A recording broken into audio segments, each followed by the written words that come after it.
physical geography এইটো আমাৰ পঞ্চমটো class যদি আগৰ ক্লাছ কেইটা নাইছো চাই ল'ব আমি প্লেলিষ্ট বনাই ৰাখিছোঁ ইয়াতে আমি লিথোস্ফিয়াৰ এষ্টেনোস্ফিয়াৰ এই ৱৰ্ডসমূহৰ সৈতে আমি চিনাকি হ'ম প্ৰথম কুৱেশ্যন দেখিছে আপোনালোকে চাগে অচিনাকি কতে লাগিছে দ্য লিথোস্ফিয়াৰ এক্সটেন্ডছ আপ টু যিটো লিথোস্ফিয়াৰ আছে সেই লিথোস্ফিয়াৰটো কিমান কিলোমিটাৰলৈকে বিস্তৃত যোৱাকালিতো পঢ়ি আহিছোঁ যে কেনেকৈ ধৰণে আৰ্থ ক্ৰাষ্ট 34 কিলোমিটাৰলৈকে 34 কিলোমিটাৰলৈকে বিস্তৃত আছিলে হয়নে কোৰ কিমানলৈকে বিস্তৃত আছিলে মেণ্টেল কিমানলৈকে বিস্তৃত আছিলে এতিয়া তাকে অকণমান ডিফটলৈ গৈ পানি আমি অকণমান দকে পঢ়ি পানি আমি লিথোস্ফিয়াৰ কি হয় এষ্টেনোস্ফিয়াৰ কি হয় মেছোস্ফিয়াৰ কি হয় বেৰিস্ফিয়াৰ কি হয় সকলোবোৰ তথ্য আমি জানি লওঁ প্ৰথমতে তাৰ পাছত MCQ সমূহ কৰিম ঠিক আছে তো ইয়াতে যদি মই অকণমান বেলেগ ধৰণে দেখাবলৈ যাওঁ আপোনালোকে অকণমান চাই ল'ব দেই ইয়াতে মই দেখাই দিম ইয়াতে যদি কি হয় এইখন সাপোজ আমাৰ আৰ্টখন যোৱাকালি নিচিনাকৈ আঁকি লৈছোঁ ঠিক আছে তো ইয়াতে যোৱাকালি মই যেনেধৰণে ক'লোঁ ইয়াতে এটা পৰ্চনছ আছে এইটো যেটো 34 কিলোমিটাৰলৈকে বিস্তৃত এইটো 34 কিলোমিটাৰলৈকে বিস্তৃত আছিল আৰু এইটোক আমি ক্ৰাষ্ট বুলি কৈছিলোঁ এই গোটেই পৰ্চনছটো আমি কি বুলি কৈছিলোঁ ক্ৰাষ্ট বুলি কৈছিলোঁ আৰু এনেকৈ ধৰণে আছিলে যেটো নেকি 2900 কিলোমিটাৰলৈকে বিস্তৃত আছিল তাৰ মানে 2900 কিলোমিটাৰলৈকে বিস্তৃত আছিল আৰু আমি হেতু কৈছিলোঁ মেণ্টেল মানে হৈছে গুৰুমণ্ডল বুলি আমি কৈছিলোঁ বা মধ্যমণ্ডল বুলি কৈছিলোঁ আৰু একেবাৰে শেষতো কৈছিলোঁ আমি কোৰ মানে কি বুলি কৈছিলোঁ আমি কোৰ মানে আমি কৈছিলোঁ 6370 কিলোমিটাৰলৈকে বিস্তৃত আছিলে আৰু কোৰটোক আমি কৈছিলোঁ আপোনালোকৰ কেন্দ্ৰমণ্ডল হয়নে তো এইখিনি নিশ্চিতভাৱে আপোনালোকৰ মনত আছে মই অকমান কনফিউজন ক্ৰিয়েট নহবৰ কাৰণে মই আপোনালোকক পুনৰ দেখাই দিলোঁ যাতে আপোনালোকৰ বুজিবলৈ অসুবিধা নহয় এতিয়া এই ক্ৰাষ্টকো আকৌ দুটা ভাগত মেণ্টেলকো দুটা ভাগত আউটাৰ মেণ্টেল ইনাৰ মেণ্টেল এনেকৈ ধৰণে আমি ভাগ কৰিব পাৰোঁ কোৰকো দুটা ভাগত ভাগ কৰিব পাৰোঁ কাৰণ আমাৰ কি হয় আৰ্টখনৰ ভিতৰত বহুখিনি মেগমা জমা হৈ আছে বা ভিতৰত কি হয় যেটো টেম্পাৰেচাৰ আমি কালি পঢ়িছোঁ যিমান তললৈ আমি গৈ থাকোঁ 32 মিটাৰত আমি কি হয় 1 ডিগ্ৰী কৈ আপোনালোকৰ যেটো উষ্ণতা সেই উষ্ণতাটো বৃদ্ধি পাই গৈ থাকে গতিকে এইবোৰনো কিয় হয় ভলকেনো ইৰাপশ্যন কিয় হয় এই ধৰণৰ তথ্যবিলাকৰ যেতিয়া আমি প্ৰশ্নবিলাকৰ যেতিয়া আমি কনসেপ্টটো জানিবলৈ যাম তেতিয়া আমি এইবিলাক কথা জানিব লাগিব যে ইয়াতে মই অকমান ইৰেজ কৰি দিছোঁ কাৰণ ইয়াতে অকমান দিগদাৰ হৈ যাব চাগে আপোনালোকৰ মানে কি দিগদাৰ মানে কি আৰু জেগা টাকৰ হৈ যায়তো ইয়াতে আমি যেহেতু কৈছিলোঁ এটো মেণ্টেল আৰু তলটো কোৰ ইয়াতে কি হয় আপোনালোকৰ এই যেটো ক্ৰাষ্ট আছিলে এই ক্ৰাষ্টটোকো আমি এনেকৈ ধৰণে দুটা ভাগত ভাগ কৰি ল'ব পাৰোঁ হয়নে এই ক্ৰাষ্টটো যেহেতু 34 কিলোমিটাৰ আমি ক্ৰাষ্টটো ভাগ নকৰোঁ ক্ৰাষ্টটো 34 কিলোমিটাৰ এইডোখৰলৈকে 34 কিলোমিটাৰ আছে আৰু এই 100 কিলোমিটাৰ অঞ্চলটোলৈকে 100 কিলোমিটাৰ 34ৰ পৰা অলপ তললৈ আহি 100 কিলোমিটাৰ এই অঞ্চলটো আমি ক'ব পাৰোঁ লিথোস্ফিয়াৰ এই গোটেই 100 কিলোমিটাৰলৈকে এই গোটেইখিনিক আমি কি বুলি কওঁ লিথোস্ফিয়াৰ লিখি ল'ব LITHO লিথোস্ফিয়াৰ নিজে লিখি ল'ব দেই মই লিখিবলৈ প্ৰব্লেম হৈ যায় ইয়াতে নেক্সট এই 100 কিলোমিটাৰৰ পৰা মেণ্টেলৰ 700 কিলোমিটাৰলৈকে যদি আমি চাম তেতিয়া সেইডোখৰক কোৱা হয় আপোনালোকৰ এষ্টেনোস্ফিয়াৰ আৰু এষ্টেনোস্ফিয়াৰটো দুৰ্বল মণ্ডল বুলি কোৱা হয় দুৰ্বল মণ্ডল এই এষ্টেনোস্ফিয়াৰটো সেমি লিকুইড হয় ঠিক আছে মই এইখিনি কৈ দিম কোনখিনি কি হয় এষ্টেনোস্ফিয়াৰ বুলি কোৱা হয় আৰু এই 700 কিলোমিটাৰৰ পৰা যেহেতু এই যেটো কোৰটো শেষ হ'ব ইয়াতে মেণ্টেলটো ইয়াতে শেষ হ'ব হেতু আসলে কিমান আসলে 2900 কিলোমিটাৰ 700 কিলোমিটাৰৰ পৰা 2900 কিলোমিটাৰ এই জায়গাটোক কোৱা হয় মেজোস্ফিয়াৰ ঠিক আছে মেজোস্ফিয়াৰ বুলি কোৱা হয় আৰু এই মেজোস্ফিয়াৰৰ পৰা এই কোৰত সোমাই যাম ন কোৰটো এনেকৈ দুটা ভাগত ভাগ হৈছে আউটাৰ কোৰ আৰু ইনাৰ কোৰ তো আউটাৰ কোৰটো আপোনালোকৰ 5150 লৈকে বিস্তৃত 5150 লৈকে বিস্তৃত তাৰ মানে 2900ৰ পৰা যেটো এই 5150 লৈকে এই যিখিনি ঠাই এইখিনিক আমি কওঁ আউটাৰ বেৰিস্ফিয়াৰ বুলি কওঁ BARYSPHERE আউটাৰ বেৰিস্ফিয়াৰ লিখি ল'ব আৰু এই আউটাৰ বেৰিস্ফিয়াৰটো লিকুইড হয় ঠিক আছে আৰু আমি যদি চাওঁ তলফালে 5150 পৰা আপোনালোকৰ একেবাৰে শেষত কি আছিলে 6370 আমি পঢ়ি আহিছোঁ আৰু এই গোটেইটো আউটাৰ ইনাৰ বেৰিস্ফিয়াৰ বুলি কোৱা হয় তাৰ মানে ইনাৰ বেৰিস্ফিয়াৰ মানে হৈছে ইনাৰ কোৰ বুলি কোৱা হয় এতিয়া ইয়াতে বস্তুবিলাক কিছুমান লিকুইডত থাকে কিছুমান সেমি সলিড এনেকুৱা ধৰণত আছে আমি সেইখিনিনো কেনেকৈ ধৰণে জানিম আমি সেইবিলাক এতিয়া ইয়াতে আলোচনা কৰিম ইয়াতে যদি আপোনালোকে চাই যেটো এই 100 কিলোমিটাৰলৈকে আহিলে এই পৰ্চনছটো হ'ব সম্পূৰ্ণৰূপে সলিড আৰু এই যেটো হয় এটোক আমি লিথোস্ফিয়াৰ বুলি কওঁ লিথোস্ফিয়াৰ মানে হৈছে আপোনালোকৰ গোটেই ক্ৰাছখন আৰু ক্ৰাছখনৰ লগতে অলপমান মেণ্টেলৰ আউটাৰ মেণ্টেলৰ অকমান পাৰ্ট আহি যায় নেক্সট আউটাৰ মেণ্টেলত ইয়াতে এস্থেনোস্ফিয়াৰ আছে এস্থেনোস্ফিয়াৰটো কি হয় এস্থেনোস্ফিয়াৰটো সম্পূৰ্ণৰূপে সেমি সলিড হয় সম্পূৰ্ণৰূপে সলিড নহয় অকমান লিকুইড নিচিনাও ইয়াতে থাকে সেমি সলিড হয় নেক্সট মেজোস্ফিয়াৰ আহিব 2900 কিলোমিটাৰলৈকে তো মেজোস্ফিয়াৰটো কি হয় মেজোস্ফিয়াৰটো সম্পূৰ্ণৰূপে সলিড হয় পুনৰ নেক্সট মেজোস্ফিয়াৰৰ পিছত আউটাৰ বেৰিস্ফিয়াৰ আহিব তাৰমানে আউটাৰ কোৰটো আহিব আউটাৰ কোৰটো কি হয় তেতিয়াহ'লে আপোনালোকে গম পালে সম্পূৰ্ণৰূপে লিকুইড হয় এটো কমপ্লিটলি লিকুইড হয় যাৰ ফলত মেগমা ওলাই কিবা কিবি হয় আৰু তলফালে আপোনালোকৰ যেটো আছে আউটাৰ ইনাৰ কোৰটো সম্পূৰ্ণৰূপে সলিড হয় মই ভাবিছো এখিনলৈকে বুজি পাইছা আৰু এখিনলৈকে যদি বুজি পাইছে ডেফিনেটলি পাছৰ কোৱেশ্চন হ'ব আপোনালোকক কৰিবলৈ বিশেষ প্ৰবলেম নহব বুলি মই ভাবিছো ঠিক আছে এটা ইয়াৰ লগতে আৰু এটা কনসেপ্ট মই এতিয়া কৈ নিদু কোৱেশ্চন কেইটামান কৰি লওঁ তাৰ পিছত আমি আগলৈ আগবাঢ়িম ঠিক আছে ইয়াতে কোৱেশ্চনটো সক কি দিয়া আছে যে the lithosphere extends up to এতিয়া যেন আমি পঢ়ি অহা নাই এটো লিথোস্ফিয়াৰ কিমানলৈকে এক্সটেন্স কৰে হানি এটো আমি পঢ়ি আহিছো আমি যোৱাকালি পঢ়িছিলো ক্ৰাছটো 34 কিলোমিটাৰলৈকে বিস্তৃত আৰু ক্ৰাছৰ লগত অলপমান আগলৈ গৈ পানি 100 কিলোমিটাৰলৈকে কি হয় লিথোস্ফিয়াৰটো কি হয় বিস্তৃত হৈ আছে হেতু আমি গম পাই গলো ইয়াতে আমি লিখি ৰাখিছো lithosphere includes crust plus upper most mantle মই যেটো কৈছো হেতুৱে হৈছে and is rigid solid extended roughly up to 100 kilometre ঠিক আছে মনৰ ৰাখি থৈ দিব এটো কোৱেশ্চন নেক্সট 74 নম্বৰ কোৱেশ্চনত আছে the asthenosphere is located in asthenosphere to কোট আছে তো asthenosphere to কোট আছে ক্ৰাষ্টত আছে নেকি ক্ৰাষ্টত ডেফিনেটলি নাই কাৰণ ক্ৰাষ্টটো সম্পূৰ্ণৰূপে 34 কিলোমিটাৰ ক্ৰাষ্টৰ লগত অকমান আউটাৰ মোষ্ট মেন্টেল লগ লাগি পেনে 100 কিলোমিটাৰ লৈকে সেই নামটো কৈছে লিথোস্ফিয়াৰ এতিয়া গতিকে ইয়াতে ক্ৰাছটো সম্পূৰ্ণৰূপে ভুলেই হ'ব ইয়াতে এই অপচনটো আমি কাটি দিলো বিটো আপাৰ মেন্টেলক কওঁ নেকি আমি এস্থেনোস্ফিয়াৰ ইয়েস আমি আপাৰ মেন্টেলকে কওঁ কাৰণ লোৱাৰ মেন্টেলক আমি মেজোস্ফিয়াৰ বুলি কওঁ হয়নে আৰু কোৰ নহয় আৰু এস্থেনোস্ফিয়াৰৰ সেমি সলিড বুলি আমি বৰ্তমান পঢ়ি আহিছো অলপ আগতে হয়নে নেক্সট যদি যাওঁ আমি ইয়াতে আমি লিখি ৰাখিছো asthenosphere lies in the upper mantle below lithosphere and is semi molten allowing plate movement next 75 number question to চাই লওক যে nature of the asthenosphere to কি হয় এতিয়া মই পুনৰ কলো যে asthenosphere নেচাৰ to কি হয় এটো হ'ব semi solid option C will be the correct answer হ'ব ভুল নকৰিব দেই অপচন এনেকৈ আহিব সলিড আহিব লিকুইড আহিব সেমি সলিড আহিব গেছ আহিব আৰু যেতিয়া আপোনাক কনসেপ্টটো নাজানিব তেতিয়া আপোনালোকৰ কনফিউজনছ লাগিব কিন্তু আমি এটা জানো যে হেতু গতিকে অপচন সি টো হ'ব শুদ্ধ উত্তৰ মই সেই কাৰণে আগতেকে কনসেপ্টটো শিকাই ললো it behaves like a plastic layer semi solid enabling tectonic plates to move next আহিলে question number 76 to কি আছে আপোনালোকে হেতু মন কৰক যে the asthenosphere extend approximately up to asthenosphere to কিমান কিলোমিটাৰ লৈকে বিস্তৃত আমাক হেতুৱে সুধিছে তো asthenosphere to আপোনালোকৰ বিস্তৃত হৈ আছে প্ৰায় 700 কিলোমিটাৰ লৈকে বিস্তৃত হৈ আছে এটো আমি আলোচনা কৰি আহিছো যে asthenosphere to 700 কিলোমিটাৰ লৈকে বিস্তৃত যেহেতু যেটো lithosphere to 100 কিলোমিটাৰ লৈকে বিস্তৃত আছিল হয়নে এখিনলৈকে কনফিউজনছ to ক্ৰিয়েট হ'ল next ইয়াতেও আমি অকমান এক্সপ্লেনেশ্যন যেহেতু ৰাখো এই প্ৰতিটো কোৱেশ্চনত it is part of upper mantle and extends roughly up to 700 kilometre depth next যদি যাম আমি কোৱেশ্চন নম্বৰ 77 তাতে মেসোস্ফিয়াৰৰ কথা আহিছে মেসোস্ফিয়াৰ ৰেফাৰ্স টু মেসোস্ফিয়াৰ টু কি হয় ডেফিনেটলি ক্ৰাছ নহয় আপাৰ মেন্টেলো নহয় গম পাই গলো টু লোৱাৰ মেন্টেল হ'ব শুদ্ধ উত্তৰ ঠিক আছে ইয়াতে সক লিখা আছে যে মেসোস্ফিয়াৰ is another name for the lower mantle which is solid due to high pressure ঠিক আছে next আহি গল the mesosphere extends up to mesosphere to কিমানলৈকে এক্সটেন্ড হৈছে গোটেই কোৰটো গোটেই মেন্টেলটো যিমানলৈকে এক্সটেন্ড আছিল মেন্টেলৰ কথা আমি যোৱাকালিও পঢ়িছো তো মেন্টেল কিমানলৈকে বিস্তৃত 2900 কিলোমিটাৰলৈকে বিস্তৃত তো মেজোস্ফিয়াৰো 2900 কিলোমিটাৰলৈকে বিস্তৃত যেহেতু মেসোস্ফিয়াৰটো কি হয়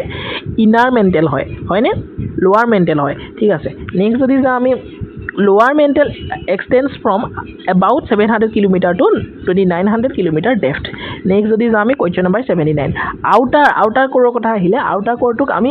আৰু কি নামে জানো আমি ইতিমধ্যে বহুবা কৈ আহিছো যে বেৰিস্ফিয়াৰ আউটাৰ বেৰিস্ফিয়াৰ ইনাৰ বেৰিস্ফিয়াৰ কৈ আছো তো আউটাৰ কোৰটো আমি কি বুলি কওঁ আউটাৰ বেৰিস্ফিয়াৰ বুলিয়ে কওঁ অপচন 4টা আছে তাৰে শুদ্ধটো হ'ব C will be the correct answer ইয়াতে আমি লিখি ৰাখিছো সব the core region is called barysphere its outer part is liquid আৰু সেই আউটাৰ যেতে কোৰটোৰ এনেকে পঢ়িছিলো ন কোৰ এনেকে দুটা আছিল এটা আউটাৰ কোৰ যেটো আউটাৰ বেৰিস্ফিয়াৰ বুলি কোৱা হয় আৰু এটো ইনাৰ বেৰিস্ফিয়াৰ বুলি কোৱা হয় তো এই আউটাৰ বেৰিস্ফিয়াৰটো সম্পূৰ্ণৰূপে লিকুইড বুলি মই কৈছিলোঁ তো এটো লিকুইড হয় এটা নেক্সট হেতুৱে সুধিছে the nature of the outer কোৰৰ নেচাৰটো কি হয় এটো লিকুইড আমি গম পাই গলো নেক্সট এটি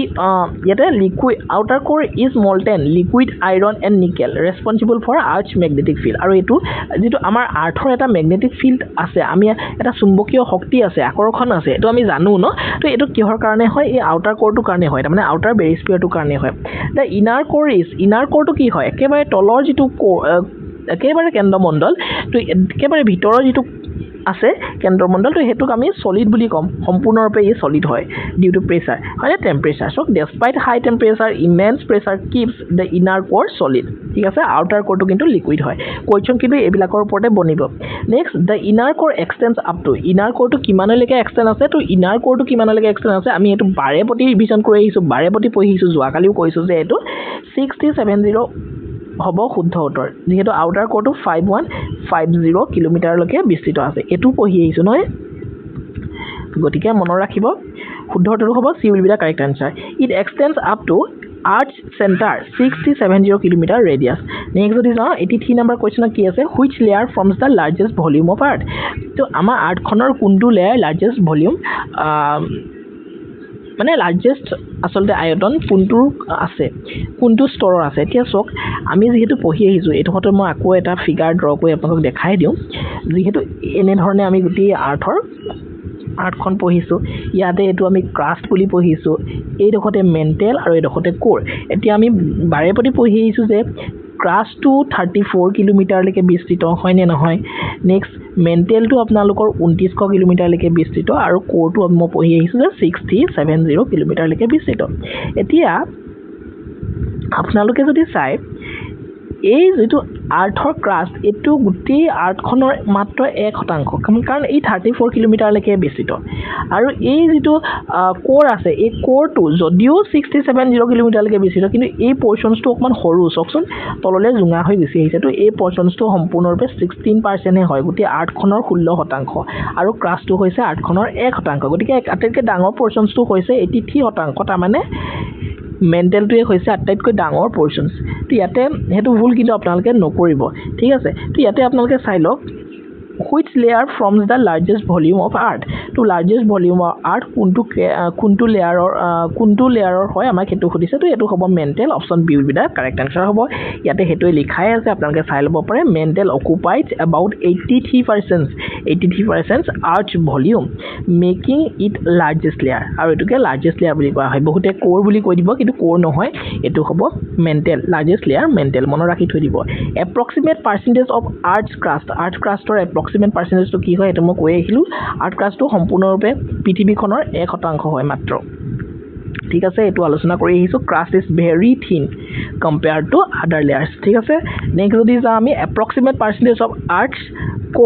কোৰৰ approximate percentage to আমাক লাগে আৰ্থ কোৰ একেবাৰে কেন্দ্ৰমণ্ডলটো কথা কৈছে আৰু এটো পঢ়ি আহিছো 16% আৰু মেন্টেলৰ কথা পঢ়ি আহিলো 83% ঠিক আছে কনফিউজনছ ক্ৰিয়েট নকৰিব একেবাৰে মনত ৰাখি থৈ দিব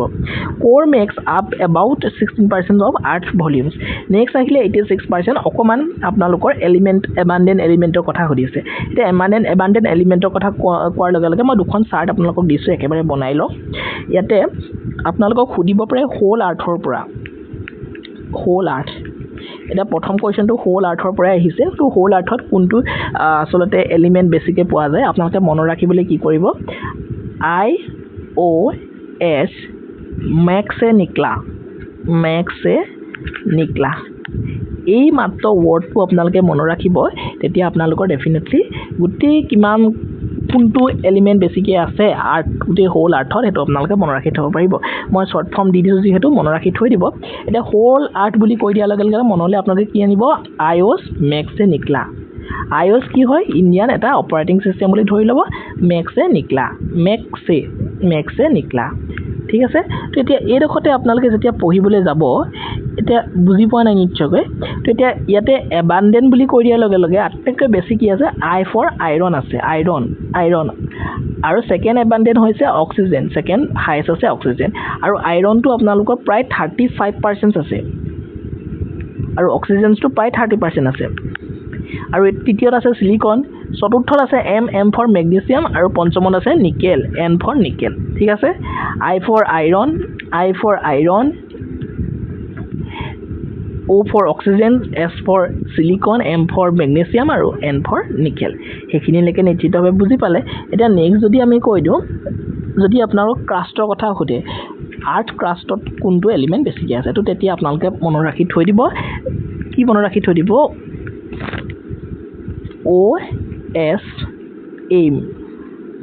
OS aim মানে হৈছে আপোনালোকৰ অপাৰেটিং সিস্টেম এইম ইয়াতে আপোনালোকে আটাইতকৈ বেছি ক্ৰাষ্টত অক্সিজেন পাব অক্সিজেন প্ৰায় 46% ইয়াতে পাব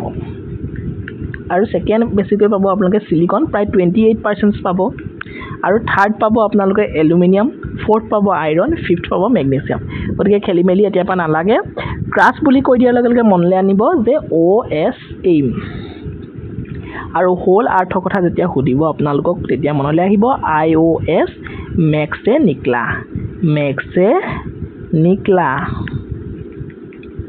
ঠিক আছে এতিয়া নেক্সট কোৱেশ্চনত আমি গুচি যাম নেক্সট কোৱেশ্চনটো চাওক the most abundant element in Earth overall আৰ্থৰ কথা সুধিছে তো ওভাৰঅল আৰ্থত আমি কি পাইছিলোঁ IOS মেক্সে নিকলা তাৰমানে আইৰন হ'ব শুদ্ধ উত্তৰ অপশ্যন C হ'ব শুদ্ধ উত্তৰ I for iron 35% আছে approximately is most abundant in the whole earth due to heavy concentration in the core next যদি যাওঁ the second most abundant element in earthত গোটেই হোল আৰ্থত থকা সেকেন্ড abundant এলিমেন্টটো কি আছিলে আমি পঢ়ি আহিছিলোঁ IOS মেক্সে নিকলা তাৰমানে সেকেন্ডটো হৈছে অক্সিজেন হ'ব শুদ্ধ উত্তৰ প্ৰায় আপোনালোকৰ 30% ইয়াতে আছে so oxygen is second overall but most abundant in the crustত কিন্তু most abundant কাৰণ crustত কি হৈছিলে OS aim O মানে অক্সিজেন নহয় জানো O for oxygen next 88 টোত আছে the most abundant element in earth crust এটো কৈ আহিলো যে earth crustত অক্সিজেন বেছিকৈ আছে কিমান পাৰ্চেন্ট আছে 46% আছে 46% next oxygen forms about 46% of the earth crust next যদি যাওঁ 89 number questions the most abundant element in the crust is crustত থকা most abundant element to second most মানে element to কি হয় পঢ়ি আহিছো OS aim যেহেতু crust মানে OS aim মানে হৈছে S for silicon ঠিক আছে নেক্সট যদি আমি যাওঁ কোৱেশ্চন নম্বৰ 90 আজিৰ ভিডিওটো চাগে শেষৰটো ভিডিও হ'বলৈ গৈ আছে ইয়াত silicon 28% থাকিব দেই শেষৰটো কোৱেশ্চন এটো আপোনালোকে চাই লওক the earth core is collectively known as earthৰ যিটো core কেন্দ্ৰমণ্ডল হেতু কি বুলি জনা যায় লিথোস্ফিয়াৰ বুলি নাজানে এস্টেনোস্ফিয়াৰ বুলি নাজানে মেসোস্ফিয়াৰো নহয় শুদ্ধটো হ'ব বেৰিস্ফিয়াৰ আমি হেকিনি আউটাৰ বেৰিস্ফিয়াৰ ইনাৰ বেৰিস্ফিয়াৰ বুলি কওঁ আউটাৰ বেৰিস্ফিয়াৰটো কি হয় সম্পূৰ্ণৰূপে লিকুইড হয় ইনাৰ বেৰিস্ফিয়াৰটো কি হয় সম্পূৰ্ণৰূপে সলিড হয় এতিয়া আমাৰ যিখন আৰ্থখনৰ এটা ম্যাগনেটিক ফিল্ড আছে সেই ম্যাগনেটিক ফিল্ডটো কিহৰ কাৰণে আছে আপোনালোকে হেতু আমাক কমেন্ট কৰি জনাবলৈ নাপাহৰিব ঠিক আছে তো আজি ভিডিওটো ইমানেই আছিল মই এই ভিডিওটো আপোনালোকৰ কাৰণে হেল্পফুল হৈছে আৰু হেল্পফুল হৈছে বুলি যদি ভাবিছে ডেফিনেটলি চেনেলটো সাবস্ক্ৰাইব কৰি বেল আইকনটো প্ৰেছ কৰিব যাতে আহিবলগীয়া ভিডিওসমূহ হয় দিয়া আপোনাক নটিফাই হৈ থাকিব পাৰে তো thank you so much see the next video